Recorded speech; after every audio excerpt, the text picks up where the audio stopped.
కొత్త ప్రాజెక్టులకు వరుసగా లైన్ క్లియర్ అవుతున్న సమయంలో ల్యాండ్ బ్యాంక్ కోసం కసరత్తు మొదలైంది. ఈ దిశగా కృష్ణా జిల్లా అధికారులు ఇప్పటికే ఓ అడుగు ముందుకేసి కొంత భూమిని అందులో వేసేశారు. ప్రభుత్వ భూములు ఎక్కడెక్కడ ఉన్నాయో భూతత్వమేసి వెతుకుతున్నారు జిల్లా అధికారులు.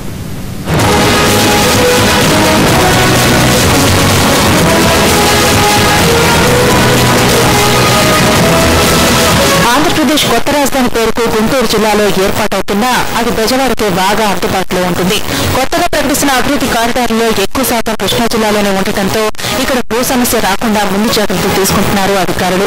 భవిష్యత్తులో వచ్చే డిమాండ్ను దృష్టిలో ఉంచుకుని ల్యాండ్ బ్యాంక్ సిద్ధం చేస్తున్నారు.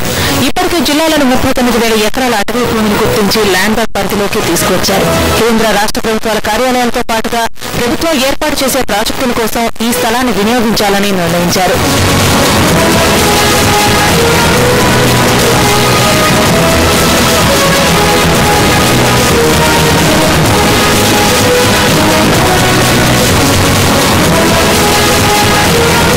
రాజధాని నిర్మాణం పూర్తయ్యేలోపు కార్యాలయాల వ్యవస్థను చక్కదిద్దేందుకు కొత్తగా సేకరించిన భూమిని ఉపయోగించుకోవాలనుకుంటున్నారు. అందుకే అంగుళం ప్రభుత్వ భూమిని కూడా వదలకుండా వెతుకుతున్నారు అధికారులు. మనం దాదాపుగా మన జిల్లాలో ఒక 39,000 ఎకరాలు ఫారెస్ట్ ల్యాండ్ మిగతా గవర్నమెంట్ భూమిని ఐడెంటిఫై చేయడం జరిగిందనమాట. సో ఈ భూమి అంతా కూడా ఒక ల్యాండ్ బ్యాంక్ భూ బ్యాంక్ లాగా ఏర్పాటు చేసుకుని సో భవిష్యత్తులో ఏదైనా కొత్త ఇన్స్టిట్యూట్ పెట్టాలి. For example central institute of plastic engineering and technology వారు ముందుకు వచ్చారు. అలాగే ఫుడ్ పార్క్ ఏర్పాటు చేయడానికి ముందుకు వచ్చారు. అలాగే వివిధ సంస్థలు కూడా ఇక్కడ ఇన్స్టిట్యూషన్స్ ఏర్పాటు చేయడానికి ముందుకు వస్తున్నాయి అనమాట. సో వాటన్నిటికీ సో వచ్చినప్పుడు అప్పటికప్పుడు వెతుకోవడం కాకుండా ముందే భూమి గవర్నమెంట్ భూమి పనికిరాని భూమి ఎక్కడైతే ఉందో అటువంటివి వెరిఫై చేసి ఐడెంటిఫై చేసి రెడీగా పెట్టుకోవడం జరిగింది. Central institute of plastic engineering and టెక్నాలజీకి 25 ఎకరాలు కావాలని ప్రతిపాదనలు వచ్చాయి.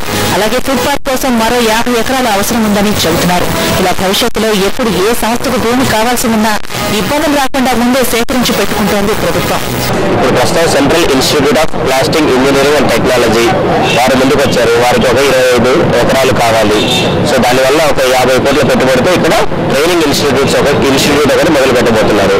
తర్వాత రెండవది ఫుడ్ పార్క్ కోసము అది ఒక 50 ఎకరాలు కావాలని చెప్పేసి APIAC Andhra Pradesh industrial and investment corporation వారు వచ్చారు. సో వారికి ఒక 50 ఎకరాలు కావాలి. సో అది కూడా మనం ఏర్పాటు చేస్తున్నాము. ఇలాగ వివిధ రకాలైనటువంటి ఆర్గనైజేషన్స్ వస్తున్నాయి అనమాట. సో ఐడెంటిఫై చేసి సిద్ధంగా పెడుతున్నాం. కొద్దిగా లేకుండా ఉండేటట్లు చూస్తూ ఉన్నాం అనమాట. క్యాపిటల్ డెవలప్మెంట్ కారిడార్ మొత్తం కృష్ణా జిల్లా చుట్టూనే ఉండటంతో ఇక్కడ భూమికి విపరీతమైన డిమాండ్ వచ్చింది. ప్రైవేట్ భూముల ధరలతో పోటీ పడే పరిస్థితి లేకపోవడంతో ఉన్న ప్రభుత్వ భూములనే కాపాడుకుని ఉన్నంతలోనే సర్దుకుపోయే ఆలోచనలో ఉన్నారు అధికారులు. ఎక్కువ విస్తీర్ణంలో భవనాలను కట్టే బదులు ఎక్కువ అంతస్తులను నిర్మించి సమస్యలను అధిగమించాలనుకుంటోంది ప్రభుత్వం.